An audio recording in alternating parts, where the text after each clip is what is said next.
Now to Ukraine, where the country is seeing the most violent protests yet. The latest news, the Ukrainian president has agreed to a truce with opposition leaders. According to the presidential website, he's agreed to start negotiations with protesters. Dozens of people are reported dead as rioters clash with the police. This after officers attempted to clear out Independence Square, the hotbed of protests in the capital city of Kiev.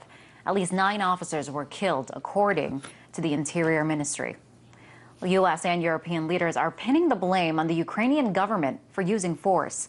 But questions of credibility are being raised after a private chat between 2 top U.S. diplomats was leaked online. In it, you hear them discussing how to influence the political structure of the Ukrainian government. Take a listen. The Klitschko piece is obviously the complicated electron here, especially the announcement of him as deputy prime minister. And you've seen some of my notes on the troubles in the marriage right now. So we're trying to get a read really fast on where he is on this stuff. I'm glad you sort of put him on the spot on where he fits in this scenario. So I don't think Klitsch should go into the government. I don't think it's necessary. I don't think it's a good idea. In terms of him not going into the government, just let him sort of stay out and do his political homework and stuff. I think Yats is the guy who's got the economic experience, the governing experience. He's the guy, you know, what he needs is Klitsch and Tony Book on the outside. He needs to be talking to them 4 times a week. That was just a week ago. Here's what President Obama said today.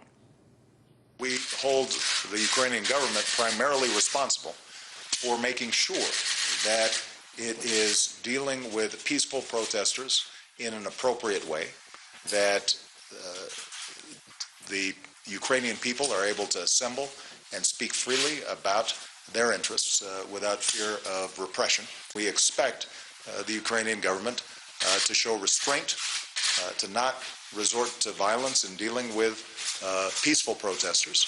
We've said that we also expect peaceful protesters to remain peaceful. President Obama made those comments today during a quick visit to Mexico. He was dealing with protesters of his own, as you see here, protesters clashing with police. And during that trip, President Obama also said that there could be consequences if the government does not back down in the form of sanctions. But Ukraine says it's the protesters that are fueling the violence, pointing to the death of several police officers. Ukraine's top security agency says that it's launching a counterterrorism operation now. The agency says protesters seized over 1,500 firearms and 100,000 bullets in the last 24 hours. As the country turns to chaos, is there any solution in sight? RT's Egor Piskunov is reporting in Kiev. Russia's President Putin and German Chancellor Angela Merkel have discussed the situation here in Ukraine, and the Russian leader has told Angela Merkel that the West should focus more on condemning the actions of the radical right-wing rioters and what they do at these protest rallies, and paying more attention to what the Ukrainian authorities are doing to try to calm the situation down and resolve this issue. And earlier, Russia's foreign ministry accused the right-wing radicals of continuing the violence, of firing live rounds at the authorities. This happened last night. There were injuries and fatalities on both sides. The foreign ministry also accused the Ukrainian leaders of the opposition of failing to control the opposition and to prevent this violence from happening. They've also been criticizing the West from taking the side of the opposition here in Ukraine. That was RT's Egor Piskunov. The conflict has divided the country, with opposing sides blaming each other for escalating the violence. Srdja Trifkovic is a foreign affairs editor at the Chronicles Magazine. Here's his take. We have witnessed brazen hypocrisy from the European Union ever since the beginning of this crisis. From the phase of demonstrations early on, the protests had degenerated into hooliganism in mid-December and into terrorism since January 19th. And we can no longer use the term demonstrators.